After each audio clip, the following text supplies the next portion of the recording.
देखिए, लगातार काम करने का उनका ट्रैक रिकॉर्ड है। जब भी चुनाव लड़े हैं तो वो काम के बदौलत लोगों के बीच में वोट मांगने गए हैं। और अभी यात्रा लंबे समय से चल रही है। 4 डिग्री जब ठंड था उसमें भी यात्रा कर रहे थे, और हर एक जिला में जा कर के वहाँ जो इम्पोर्टेंट काम है वो इम्पोर्टेंट काम का घोषणा करना और उसको कैबिनेट से पास करके इमीडिएटली काम शुरू करना, वो उनके इसलिए प्रगति यात्रा। बहुत सारा काम तो हुआ, लेकिन और जो बचा हुआ कोई काम है, कोई रिक्वेस्ट है या वहाँ कोई डिमांड भी आया तो उसको उन्होंने फाइनल करके उस पर काम करना शुरू किया। तो मुझे लगता है कि एक बड़ा इम्पैक्ट ज़मीन पर उस काम का अगले 6 महीना में दिखाई पड़ेगा।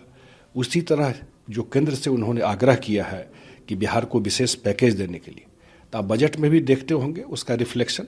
तो मुख्यमंत्री जी ने विशेष आग्रह किया आदरणीय प्रधानमंत्री जी से, तो एक वो भी उनके रडार में रहता है।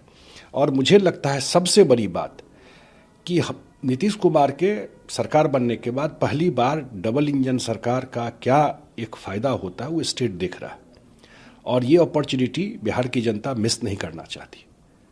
इसलिए कि नीतीश कुमार जी ने बिहार का एक बेस तो बना दिया, लेकिन अगला जो बिहार का डेवलपमेंट का जंप है वो है इन्वेस्टमेंट, वो है इंडस्ट्री, वो है जॉब अपॉर्चुनिटीज़।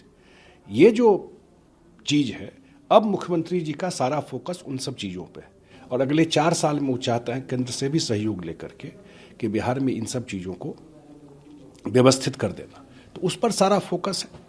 लेकिन आपके विरोधी संजय सर ये कह रहे हैं कि मुख्यमंत्री जहां भी जा रहे हैं वहां कर्फ्यू का माहौल है, पूरा सुरक्षा व्यवस्था ऐसी बैठा जाती है कि जनता से नहीं मिल पाते हैं, जनता के मन में डर का भाव है। जहानाबाद का जिक्र उन्होंने किया। अब उनसे विपक्षियों से, क्योंकि सब इसी बात के, इसी टाइप के राजनीति करने के आदी रहे।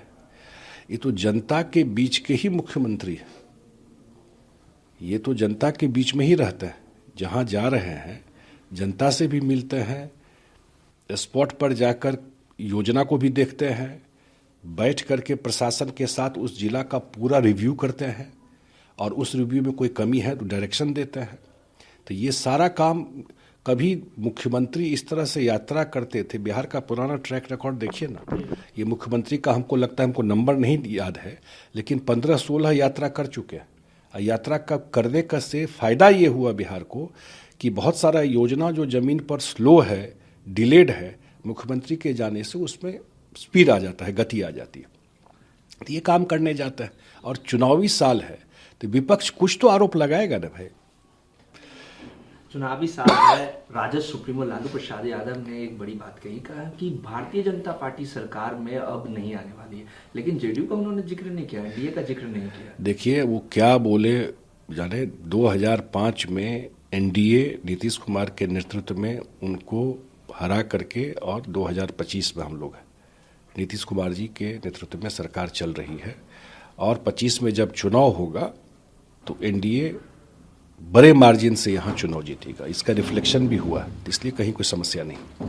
उशुद्दीन ओवैसी ने मुख्यमंत्री नीतीश कुमार को लेकर कहा है कि जिस तरीके से वक्फ बिल की रिपोर्ट पेश की गई, और अगर ये कानून बन जाता है तो मुख्यमंत्री नीतीश कुमार, चिराग पासवान, चंद्रबाबू नायडू, ये लोग मुसलमानों के घोर विरोधी होते। देखिए, मुख्यमंत्री जी का मुसलमानों के प्रति या उनका काम जो है वो पब्लिक डोमेन में, कि बिहार में मुसलमानों के लिए उन्होंने क्या काम किया। अभी मैं किसी को बताया भी कि 20 साल में बिहार में एक दिन कर्फ्यू नहीं लगा, एक दिन, सिर्फ एक दिन नवादा में लगा था बस। इससे बड़ा ट्रैक रिकॉर्ड क्या होगा। और जो उनके डेवलपमेंट के लिए काम किया, भले ही आप किसी से बात कीजिएगा, कुछ हमको देते हैं वोट, कुछ नहीं देते हैं, लेकिन पर्सनली बात कीजिएगा तो पूरे उस समाज के लोग कहेंगे कि नीतीश कुमार ने हमारे लिए बहुत काम किया। अब वो ठेकेदार बने हुए हैं, वो बने, लेकिन नीतीश कुमार जी ने कभी नज़र में फ़र्क नहीं किया, हर समाज के लिए काम किया, जिसमें मुसलमान भी आता। ममता बनर्जी ने कहा है कि जिस तरीके से महाराष्ट्र और दिल्ली में फर्जी वोटरों का जिक्र हुआ, अब बंगाल में भी बीजेपी प्लांट करी बिहारियों को फर्जी वोटर के रूप में। अब ये जो उनका घृणा है बिहारियों के प्रति, यही बात अरविंद केजरीवाल बोले कि बिहारी वोटर बन रहा है, तो बिहारी वोटर दिखा दिया दिल्ली में। बिहारी पूर्वांचल के वोट से हारे हैं, यही लोग इनको मुख्यमंत्री बनाता था। ये चुनाव जो हारे हैं बिहार में बड़ी संख्या में, और जो लोग जाते हैं अपने मेहनत के बदौलत वहाँ का विकास करके वहाँ की मुख्य धारा में रहता है। तो जो लोग बंगाल में हैं वो आज से नहीं है, दशकों से वहाँ है, अपने मेहनत के बदौलत वहाँ पर उन्होंने जगह बनाया हुआ, बंगाल के विकास में काम कर रहे हैं। उसके प्रति इतनी घृणा करना, तो हमको तो लगता है जरूर पूर्वांचल बिहार के लोग जो बंगाल में रहते हैं आने वाले चुनाव में इस बात को याद रखें। तेलंगाना के सीएम ने प्रधानमंत्री को लेके कहा है कि वो ओबीसी नहीं है, वो कन्वर्टेड है। इस तरीके के बयान एक प्रधानमंत्री के लिए। कांग्रेस का क्या हाल हो गया? जीरो का रिकॉर्ड, जीरो तो आर्यभट्ट आविष्कार किए बिहार में, देख रहे हैं जीरो का रिकॉर्ड दिल्ली में कितना सीट आया पिछला 3 साल का, देख लीजिए। तो ये पार्टी तो ताला लगने वाली स्थिति में, जिस टाइप की भाषा है वो तो देख ही रहे हैं इस पार्टी का हाल। ये पार्टी परिवार से बाहर कुछ देखा क्या आज तक? इस पार्टी को परिवार की ना पार्टी है। आज किस पार्टी का 3 नेता पार्लियामेंट में, बताइए? तीनों पार्लियामेंट में किसी परिवार का है? कांग्रेस का है, या आप देखिएगा रिकॉर्ड जाके कि तीनों पार्लियामेंट में। तो परिवार के बाहर ही पार्टी देखा है कभी ये लोग? तो इसीलिए, और आजकल जातीय गणना जो नीतीश कुमार जी काम किए उसकी चर्चा नहीं करेगा कांग्रेस, कि बिहार अकेला प्रदेश है जो जातीय गणना कराया। तो इसी पर बात करते रहता है, इसीलिए हाल चर्चा हुई थी संजय सर, लेकिन उसको फर्जी बताया। यही सोच लीजिए ना, जिस आदमी को कास्ट का सी नहीं पता है, नीतीश कुमार जी ने साइंटिफिक सर्वे कराया, और साइंटिफिक सर्वे करा करके डेटा पब्लिश किया। कर्नाटक में 10 साल पहले कांग्रेस ने सर्वे कराया, आज तक पब्लिश नहीं किया। तो क्यों नहीं पब्लिश कराता है? या जिन स्टेट में सरकार है वहाँ क्यों नहीं ये सर्वे कराता है?